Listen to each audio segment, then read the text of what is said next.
Bonjour à toutes et à tous et bienvenue dans nos têtes, le podcast qui explore ce qui nous façonne, nous hante et nous élève. Aujourd'hui, j'ai la chance d'être accompagnée de deux invités, Valeria et Alejandra. Bonjour. Bonjour. Pour explorer un thème qu'on aborde souvent de manière abstraite, la zone de confort. On en parle beaucoup, mais rarement à travers des expériences concrètes. Alors, dans cet épisode, on va discuter ensemble de ces moments où on se sent un peu figé, ou au contraire, de ceux où on s'est lancé dans quelque chose de nouveau, qui au départ nous faisait peur, mais sur le long terme nous a énormément aidés. Alors, bonjour à toutes les deux, je vous laisse vous présenter. On commence par toi, Valeria. Bonjour, je m'appelle Valeria et je suis mexicaine. Ça fait 3 ans que j'habite en France et je suis copine avec tous les deux, avec oui. Alejandra et Noémie. Bonjour, moi aussi, je suis copine avec Valeria et Noémie. Donc, je m'appelle Alejandra et je suis des nationalités dominicaines. Ça fait maintenant 5 ans que je vis en France. Ok, super. Donc, merci à toutes les deux d'être venues aujourd'hui. Ça me fait vraiment plaisir de vous accueillir sur mon podcast. Alors, je vais commencer par la première question. Donc, est-ce qu'il y a eu un moment dans votre vie où tout semblait en place, mais au fond, quelque chose vous manquait? Je vais commencer par toi, Alejandra. Est-ce que tu pourrais répondre à ma question? Oui, bien sûr. Alors, oui, il y a eu un moment, surtout lorsque j'ai eu mon bac, que je suis venue en France. En fait, je me suis dit, ça y est, j'avais tout organisé dans ma tête. Et je me suis dit, donc à 25 ans, je finis mes études et ça y est, tout était clair pour moi, quoi. Ouais. Donc là, je me suis organisée économiquement, mentalement aussi. Et je me suis dit que ça y est, que tout était en place dans ma vie, dans tous les domaines. Donc voilà. Et oui, c'est ça. Et du coup, tu venais d'où? J'étais en Guyane française. T'étais en Guyane et donc t'es venue en France? Oui, c'est ça, okay. En métropole. Donc tout semblait en place, mais du coup tu sentais qu'il y avait quelque chose qui te manquait à travers ça? Exactement. En fait, en même temps, j'avais une petite crainte, mais pour moi, c'était le moment où ma vie était organisée. À partir de là, où je me suis dit, j'ai part, donc je vais refaire ma vie. J'avais tout calculé, je vais commencer à travailler une fois là-bas, donc... Pour moi, c'était le départ d'une vie stable. Et, mais il y avait quand même cette petite chose que je cherchais, que je ne savais pas à quoi m'attendre aussi. Et donc, je me posais pas forcément des questions. Mais tu sais qu'on sent aussi cette petite appréhension au fond, mais on ne sait pas donner une réponse exacte. Sûr. Puis surtout changer totalement d'environnement comme ça à un jeune âge, parce que c'était après le baccalauréat. Donc, C'est ça. Et toi, Valéria, du coup? Oui, c'est une situation similaire, je pense. Juste avant de partir du Mexique, et j'avais trouvé un travail qui me plaisait, avec un salaire qui me plaisait aussi. Et je me sentais bien avec moi-même, et physiquement, mentalement. Et j'avais trouvé des copines avec qui je me sentais compris. Mais de toute façon, il y avait quelque chose qui me manquait. Parce que je ne voulais pas faire une vie là-bas. Et j'étais bien dans ce moment-là, mais je ne voulais pas être comme ça toute ma vie. Oui, ok. Et donc c'est ça la petite chose qui te manquait à toi. Et donc est-ce que ça vous est déjà arrivé de rester dans une situation professionnelle, juste, ou d'ailleurs personnelle aussi, juste parce que c'était rassurant, même si ce n'était pas pleinement aligné avec vous? Ah oui, bien sûr, je suis en pleine dedans actuellement. Par exemple, pour mon job, on peut dire un job étudiant, je restais là parce que c'est vrai que c'est une réalité pour les étudiants de trouver un job à Poitiers, c'est compliqué. Oui, et très moi, compliqué. Oui, c'est ça, j'ai resté dans mon job actuel par conformité et une forme de sécurité, mais c'est un boulot qui, c'est vrai, c'est très humain, mais il y a des choses qui me plaisent pas, il y a beaucoup de négatifs qui me plaisent pas, mais je reste là-bas par une question financière tout simplement.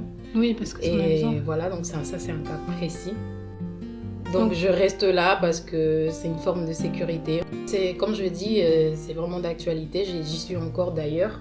Mais en fait, dans ma tête, parfois il y a des situations, lorsque je suis là-bas, je me dis, ah non, il faut vraiment que je change des jobs, c'est fini quoi. Mais une fois que je rentre chez moi, j'oublie. Et puis après, je recommence. Et ça, c'est vraiment un schéma. Ça, c'est vraiment un schéma.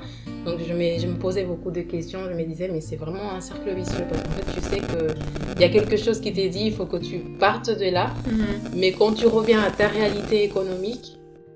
C'est ça qui est ambivalent avec la zone de confort, parce qu'on peut en parler comme si c'était quelque chose de négatif, mais au final, elle peut nous aider. Enfin, toi, par exemple, tu peux pas arrêter de travailler du jour au lendemain parce que t'en as le besoin. Et c'est pour ça aussi qu'on peut la critiquer, mais en soi, elle est compréhensible. Et toi, Valéria, du coup, est-ce que ça t'est déjà arrivé donc, de rester dans une situation personnelle ou professionnelle parce que tu voulais pas forcément sortir de ta zone de confort?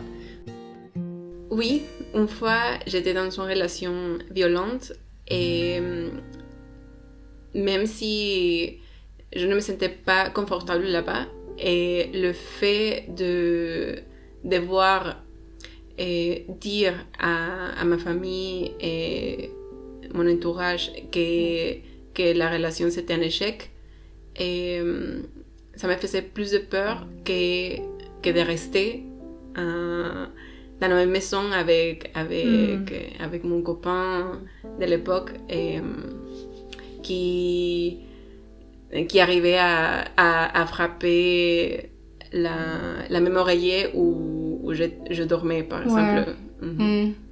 Ouais, je suis d'accord avec toi parce que moi aussi j'ai déjà eu une relation toxique et en fait je dépendais beaucoup affectivement de lui parce que je faisais beaucoup de crises d'angoisse et du coup rien que le fait d'être avec lui ça me détendait malgré le fait que la relation était très violente et que j'ai fini par accepter juste parce que j'avais plus peur de faire une crise d'angoisse seule que de lui alors que ça devrait être l'inverse et c'est ça aussi qui peut nous faire tomber dans le piège de la zone de confort. Et je sais pas s'il y a une relation avec le fait que, par exemple, une femme, elle a beaucoup de souffrance au moment du couchement. Oui. Et après, on arrive à oublier et décider d'avoir un 12e, 3e, 4e enfant. Ouais, de ouf. Mais ça, c'est parce qu'on se met nous-mêmes, enfin, on s'auto-gaslight, genre, on se met nous-mêmes dans le déni. Ouais, c'est vrai. Parce que, au fond, du coup, ça fait partie de la zone de confort. On n'a pas forcément envie de changer quelque chose dans lequel on a investi beaucoup d'énergie, beaucoup de temps, quelqu'un qu'on a autant intégré dans sa vie, mais aussi dans son entourage. Et comme tu le disais tout à l'heure, tu peux ressentir aussi un sentiment d'échec en te disant que, enfin là, dans ce que tu disais, peut-être que le père de ton enfant, du coup, tu sais que c'est pas le bon et qu'il faudrait que tu changes du coup de partenaire, mais vu que ça peut être mal vu socialement, tu vas continuer à avoir des enfants avec cette même personne parce que sinon tu peux être mal perçu, etc. Et c'est aussi une question de... Parce que c'est ce que tu connais, en fait. Tu te sens sécurisé dans ce que tu connais. C'est peut-être le cerveau aussi qui joue une sorte de mécanisme où tu te dis, je vais pas aller vers... je préfère rester dans la zone que je connais plutôt que d'aller vers ce que je ne connais pas. Même si ça peut être mieux. Oui, c'est ça. Mais c'est ce que je disais d'ailleurs dans l'épisode de mon podcast. Le cerveau, il préfère... Parce qu'en fait, l'objectif du cerveau, c'est de nous garder en vie. Donc en fait, il préfère te laisser dans un schéma qui peut être dangereux pour toi, mais qui te laisse survivre, que t'envoyer vers l'extérieur quelque chose qu'il ne connaît totalement pas. Et donc, c'est une des raisons pour lesquelles, parfois, même si, comme tu le disais toi, avec ton copain de l'époque, c'était un peu ce que tu connaissais le plus. Et donc, ton cerveau, il a identifié ça comme, vu que je suis pas morte, je suis encore en vie, donc mieux vaut rester dans cette vie-là que aller dehors et ne pas savoir ce qui peut se passer. Mes deux sœurs, elles sont plus petites que moi, et moi, j'étais toujours l'exemple et d'avoir été dans ce type de relation si toxique, et ça me fait la honte en vrai. Mais c'est rendu compte, ça c'est... Oui, heureusement. Là, heureusement qu'elle s'est Oui, bien sûr. Ouais, écoute, on lui souhaite de rester très loin de toi. Alors, donc, et comment est-ce que vous faites la différence entre un vrai confort et une forme d'immobilisme ? Donc le fait de vraiment ne plus être dans l'action, quoi.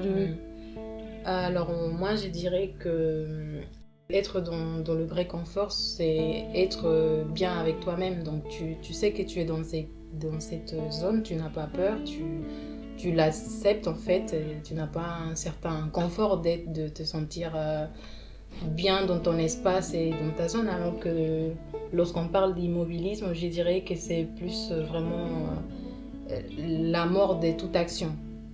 Vraiment, tu restes là par peur, par une angoisse qui t'empêche d'avancer. Et cette chose qui te fait plus aller de l'avant et te bousculer. Je dirais ça comme ça. Mais du coup, t'identifierais l'immobilisme à quel genre d'émotion?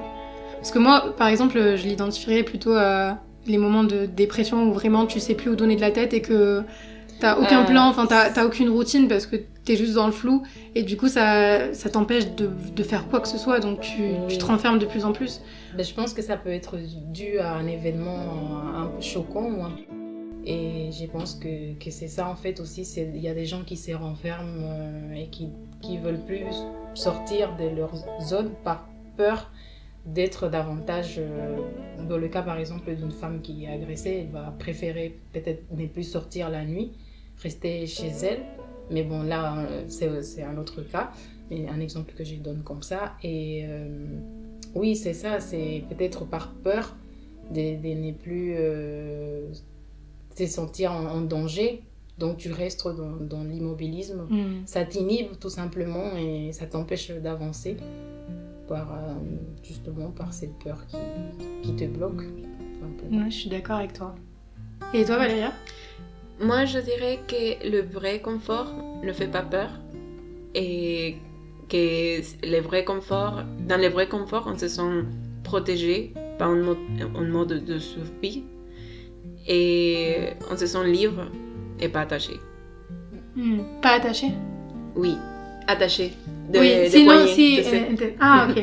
Mais du coup, est-ce que ça veut dire que pour toi, le fait d'être attaché, c'est lié à du danger? Oui, attaché. Bon, je veux dire attaché des poignets comme attaché ou... Par exemple, dans la relation toxique que j'ai eue, je me sentais attachée à lui mais pas sentimentalement. Mais je ne pouvais pas sortir attachée, mais parce que je me sentais privée de ma liberté. Comme emprisonnée? Oui, ouais. emprisonnée. Moi, j'avais la même sensation. J'avais l'impression d'avoir un boulet au pied. Enfin, vraiment comme si je devais le pousser fort pour avancer. Et est-ce qu'il y a eu une période où vous avez pris une décision importante, sans être sûr du résultat, mais en sentant que c'était nécessaire? Donc toi, je suppose que c'était lié à ta relation, mais aussi au fait que t'es venue depuis le Mexique. Oui. Donc oui, déménager en France a été une décision pleine d'incertitude.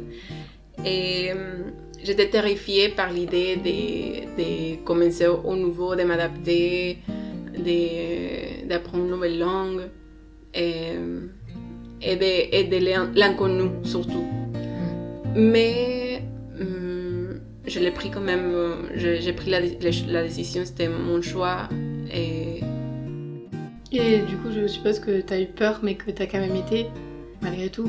Oui, j'ai eu peur, mais je me rappelle d'un moment où j'ai parlé avec ma mère parce qu'elle m'a vu pleurer, parce que j'étais très stressée, parce que j'avais rien dit à personne et c'était une chose que j'avais préparée discrètement, seulement moi et avec l'aide de mon copain actuel.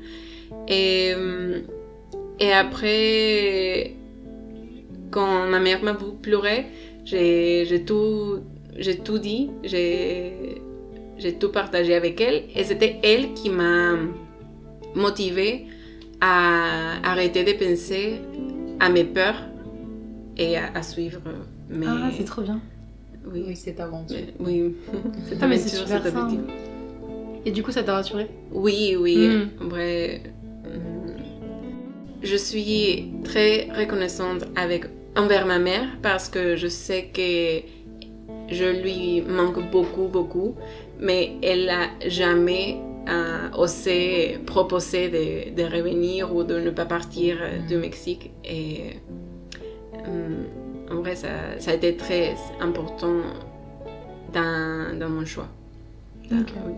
Ouais, c'est trop sain de sa part, honnêtement. Et... Mais c'est cool qu'au moins tu aies pu partir avec un point en moins. Et toi, Alejandra, du coup? Alors, mon expérience, elle est un peu similaire à celle de Valéria, mais à l'inverse. Moi, j'étais très contente de partir. C'était vraiment quelque chose que je voulais à tout prix.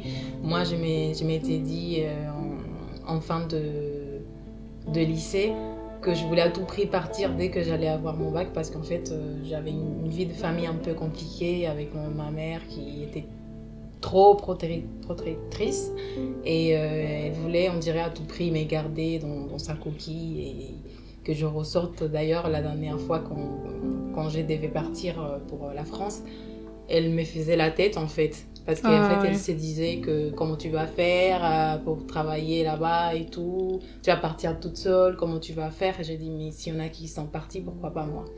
Et donc moi en fait c'est ça qui m'a motivée, ça m'a encouragée, cette envie de prendre mon envol tout simplement, et je le voyais comme un symbole de liberté plutôt. Donc j'étais vraiment contente. Et d'ailleurs quand je suis arrivée, les gens ils me demandaient en France mais comment tu fais pour être loin de ta famille et tout. Et moi en fait je voyais pas le problème en fait parce que je me sentais vraiment libre c'était une joie pour moi. Ouais, c'était je l'ai pris vraiment dans ce sens-là, c'est une aventure et j'ai pu découvrir que je suis quelqu'un de plutôt très aventurière et que ça m'est posé aucun problème de partir dans un pays que je connaissais pas, de débattre, de chercher du travail et c'est ça qui m'a motivée en fait.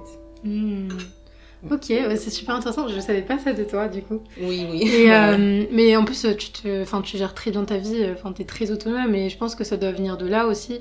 Oui, je pense que c'est cette envie toujours de m'améliorer en tant que personne et de m'éprouver à moi-même que je peux faire les choses par moi-même, que j'ai pas...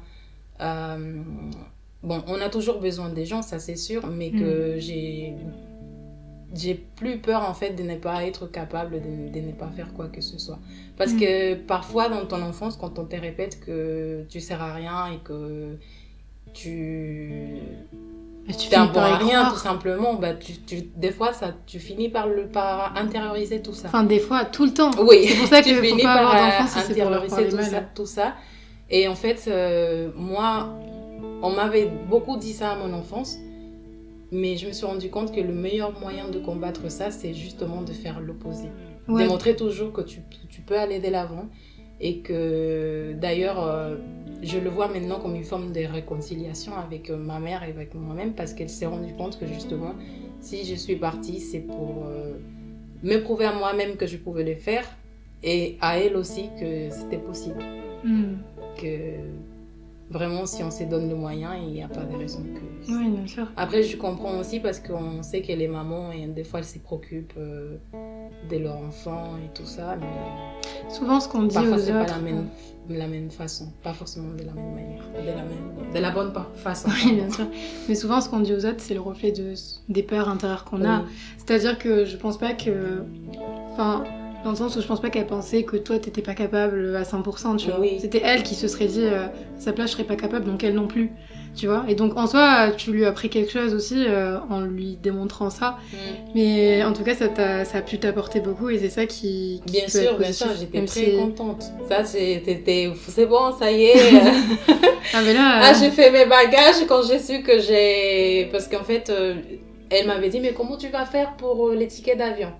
Parce qu'elle n'avait pas parce que financièrement c'était compliqué.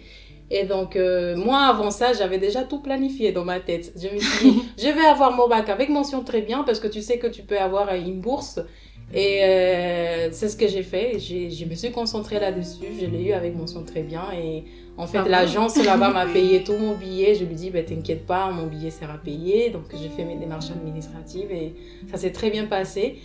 Et j'étais un peu inquiète, mais je l'ai su la veille en fait de recevoir la nouvelle, comme quoi j'allais partir dans 3 jours. J'ai préparé tous mes affaires, j'ai dit rien à personne et voilà, je l'ai fait discrètement aussi. C'est là que je te rejoins, je fais mes affaires discrètement. Les gens, ils sont sûrs que je suis partie quand j'étais déjà ici.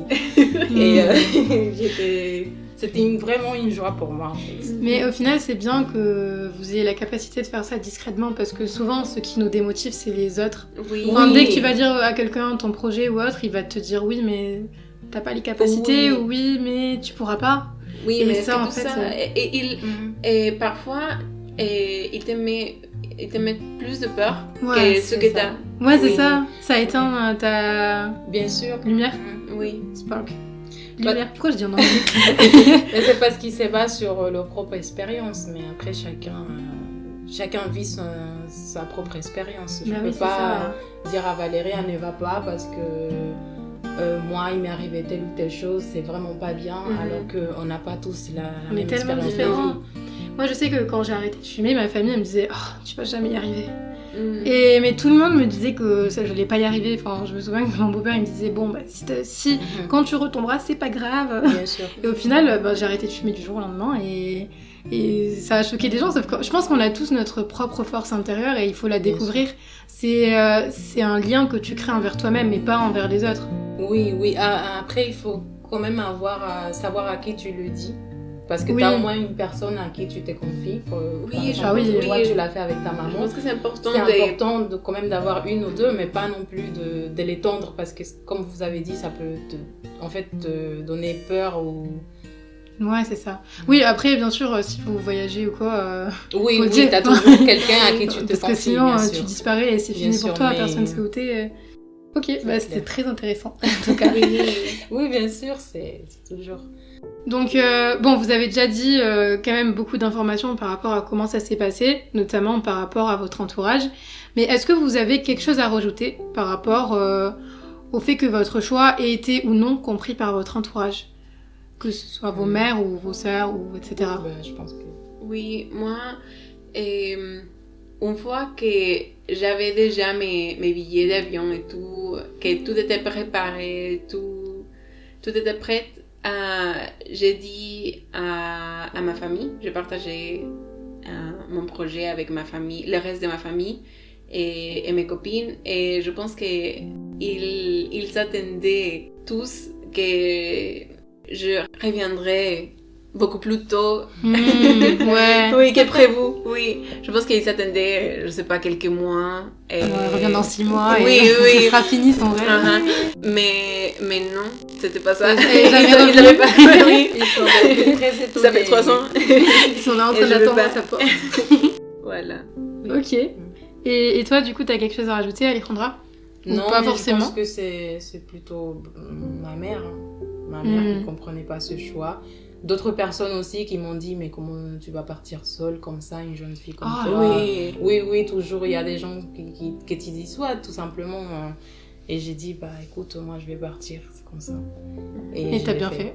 Oui, je regrette pas. S'il y a une chose que je regretterai jamais de ma vie, c'est d'avoir pris cette décision.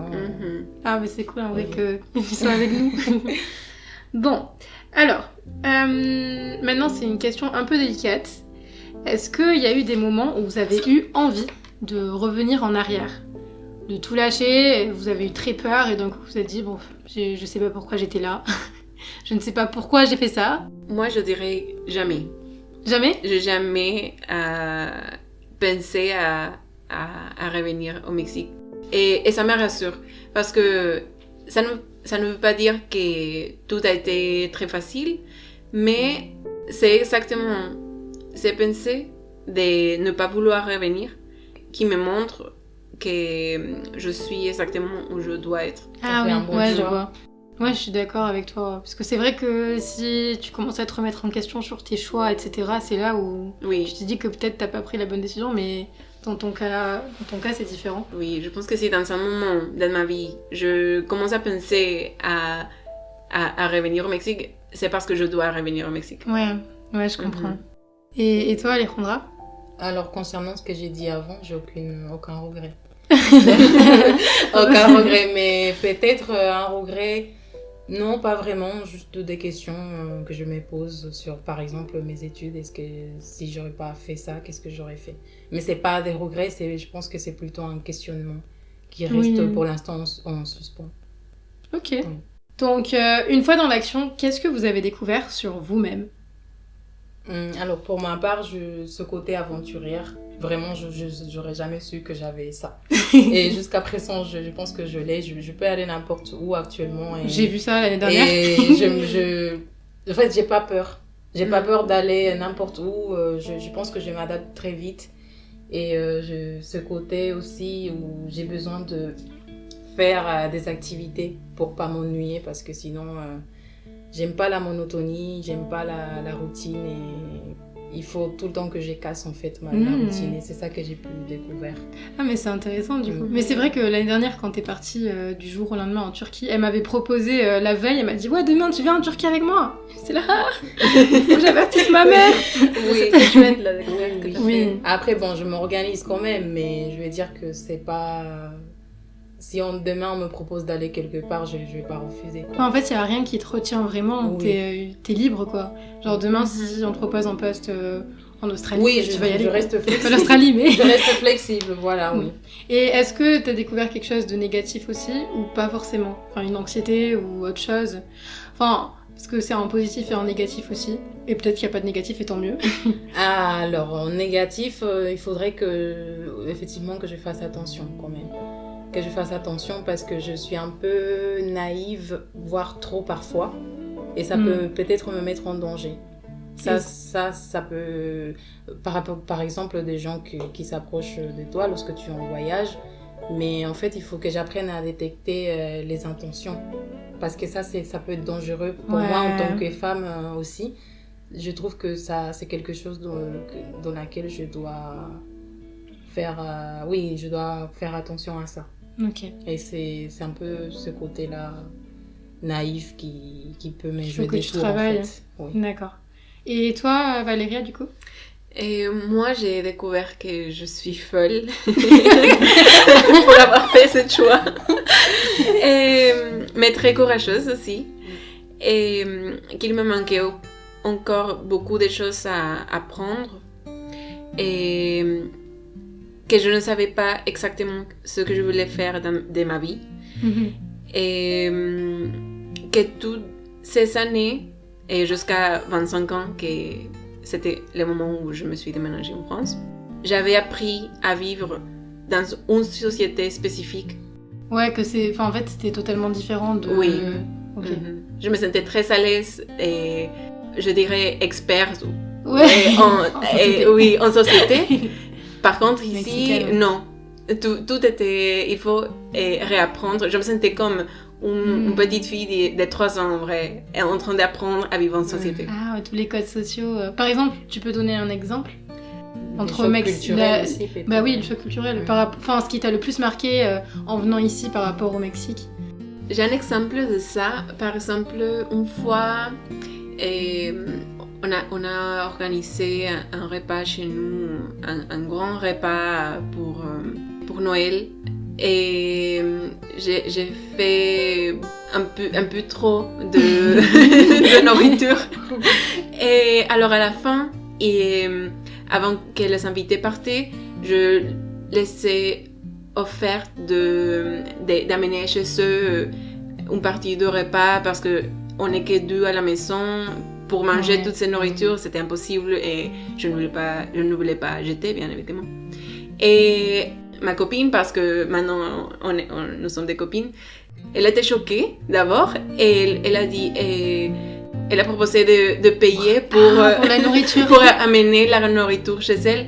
Mais pour moi, c'était choquant sa proposition en fait. Et parce que Mexique, c'est normal d'emporter la nourriture, surtout si vous êtes avec la famille, si vous êtes avec la famille ou avec des amis très proches, c'est très normal d'amener chez eux. En fait, quand on a un gros repas comme ça et parfois la famille arrive avec ses propres oui. Parce qu'ils savent qu'il aura des C'est pareil chez nous Oui, aussi. mais en c'est Espagne naturel, aussi, hein. C'est naturel, oui. En Espagne aussi, ma mère à chaque fois elle donne de la nourriture aux gens et ça dépend. Enfin, en fait, je vois qui c'est qui a grandi dans une culture hispanique quand ils acceptent et ceux qui sont un peu choqués en mode qu'est-ce qu'elle a cette folle. Oui, je pense que pour elle, ça voulait dire que je croyais qu'elle n'avait pas à quoi manger, mais ça bien évidemment non, c'était pas ça. Ton intention. Non, c'était pas mon intention. C'était de partager ce que j'avais fait avec beaucoup d'amour et avec beaucoup d'investi, d'attention, oui. Ok, ouais. Alors, donc pour rebondir sur ce que tu as dit, est-ce que votre définition du confort et de l'équilibre a changé depuis cette expérience ? Est-ce que par exemple le confort que vous identifiez avant, donc quand vous étiez encore dans vos pays respectifs et que vous aviez vos routines, etc., cette perception-là a changé ? La perception de confort ? Oui. Par exemple, moi je sais que avant j'avais tendance à pas parler aux inconnus parce que ça me faisait très très peur. Genre je faisais de l'anxiété sociale, j'osais pas aller vers les autres. Et au plus je me suis entraînée, j'ai déménagé dans une autre ville, loin de mes proches, loin de mes amis de jeunesse. Et en fait je me suis forcée à aller parler avec les gens. Donc au fur et à mesure du temps, c'est devenu quelque chose de naturel et donc ma perception que j'avais du confort a totalement changé. Aujourd'hui, je peux parler avec tout le monde, je suis ultra sociable, etc. Alors qu'avant, j'étais pas du tout sociable, j'étais beaucoup plus introvertie. Enfin, je restais qu'avec mon groupe en fait, je voulais pas forcément me mélanger.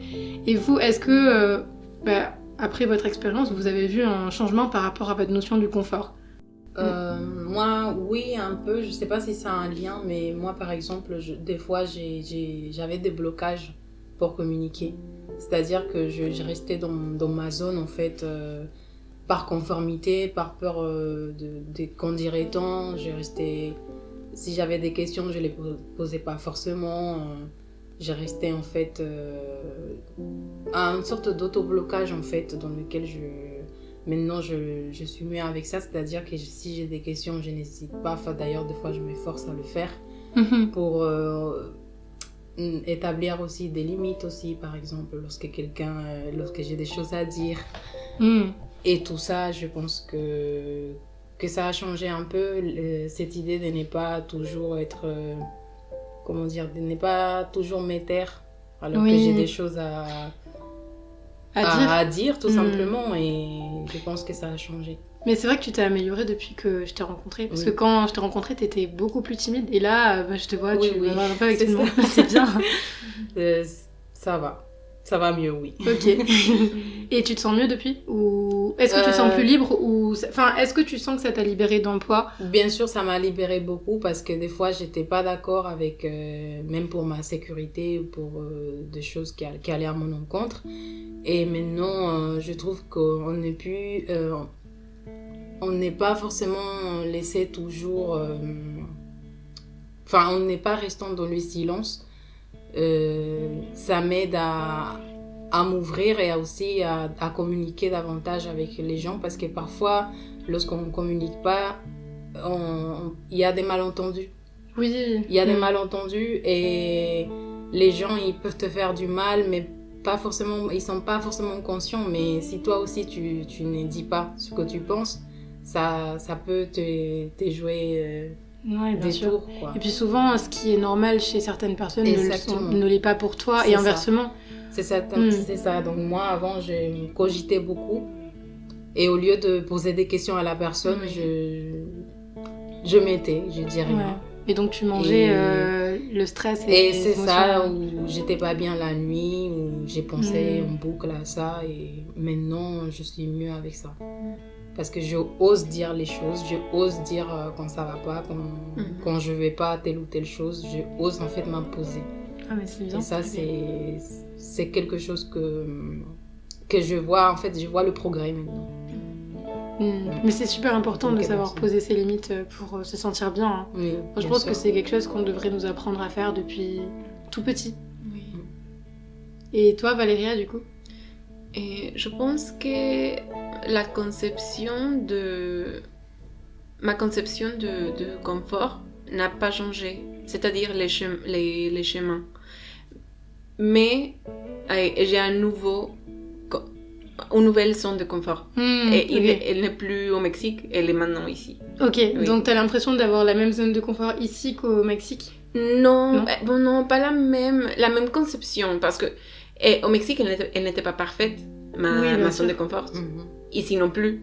Hmm. Mais l'idéal de confort que j'ai dans ma tête, c'est toujours la même. Aujourd'hui, est-ce que vous cherchez encore l'inconnu ou vous êtes dans une phase de stabilité? Par exemple, toi, Alejandra, tu disais tout à l'heure que tu t'étais découvert un côté très aventurier. Mhm. Est-ce que tu l'exploites encore autant aujourd'hui? Et pareil pour toi, Valéria, est-ce que tu as encore une forte envie de changer ton quotidien ou pas? Pour moi, oui, j'ai encore ça aujourd'hui. D'ailleurs, c'est quelque chose qui des fois m'amène à me questionner parce que je me dis, mais dans quel pays est-ce que je rêve de vivre? Par exemple, il y a des gens, ils se disent, je vais aller à Venise, je vais vivre à Venise. Mais moi, j'ai pas cette réponse dans ma tête. Et des fois, ça m'inquiète parce que je commence à prendre trop goût au fait de voyager changement, partout oui, et de d'échanger C'est bien, d'échanger T'es constamment. une globe-trotteuse. C'est ça, d'échanger constamment, mais des fois, ça me fait peur aussi. Ça me fait peur aussi parce que je me dis, mais quand est-ce que tu vas être stable dans un endroit? Mais en soi, Mais c'est le temps. après, c'est juste une peur comme ça. Oui, C'est- je vois. Mais ce côté aventurière, ça n'a pas changé. J'ai envie que de voyager, d'aller je sais pas où. Oui. Et voilà. Mais après, ta peur, elle vient d'une construction sociale.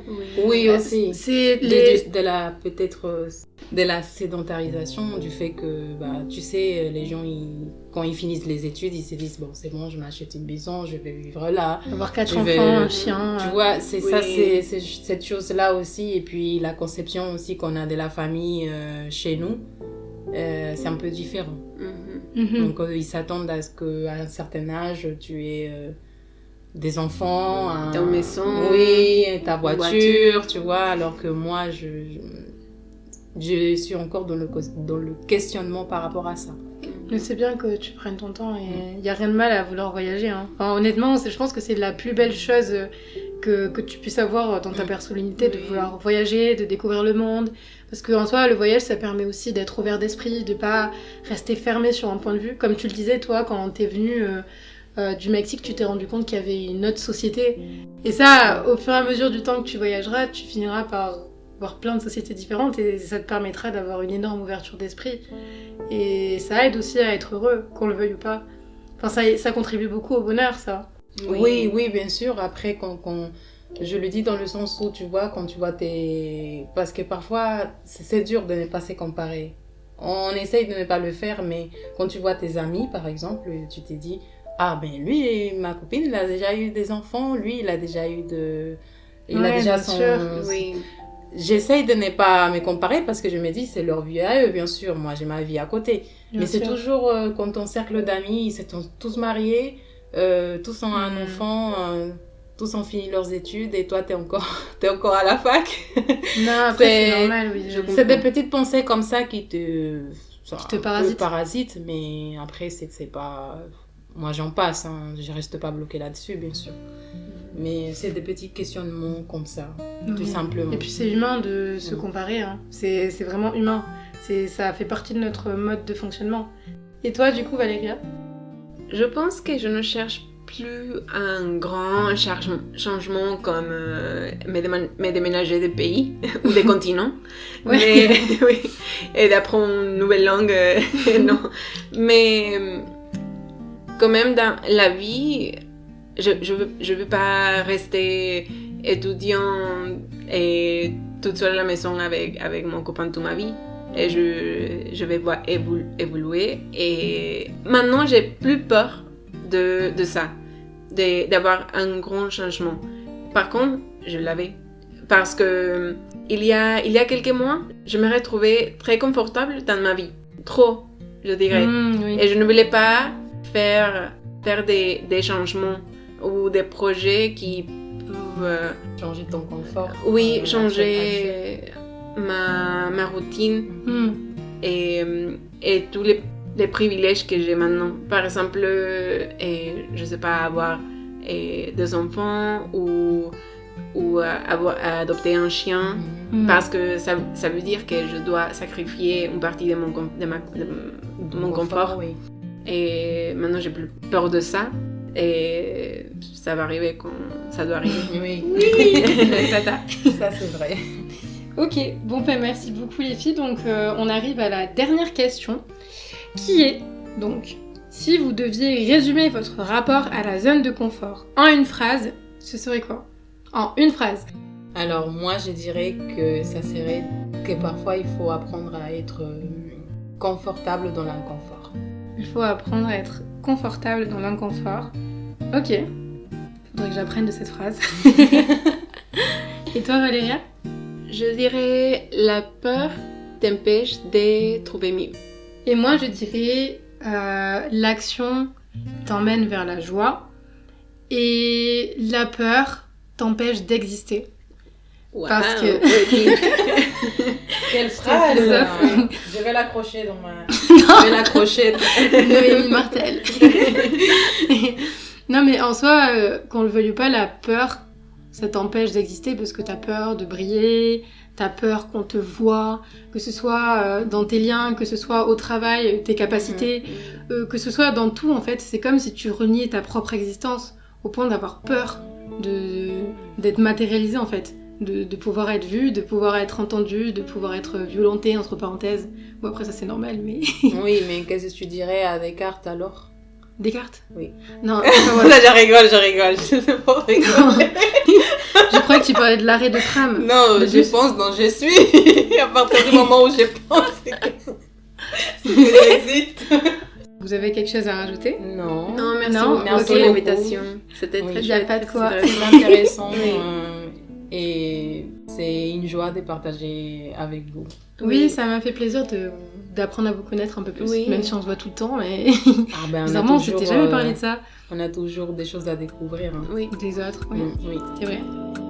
Donc merci beaucoup, chers auditeurs et chères auditrices. Donc je vous laisse dire au revoir. Au revoir, à la prochaine. À la prochaine. Donc merci beaucoup d'avoir écouté cet épisode. J'espère qu'il vous aura plu. Donc je vous attendrai lundi prochain pour un prochain épisode de podcast. Je vous rappelle que vous êtes suffisants et suffisantes exactement tels que vous êtes. Je vous souhaite une très bonne journée. Au revoir!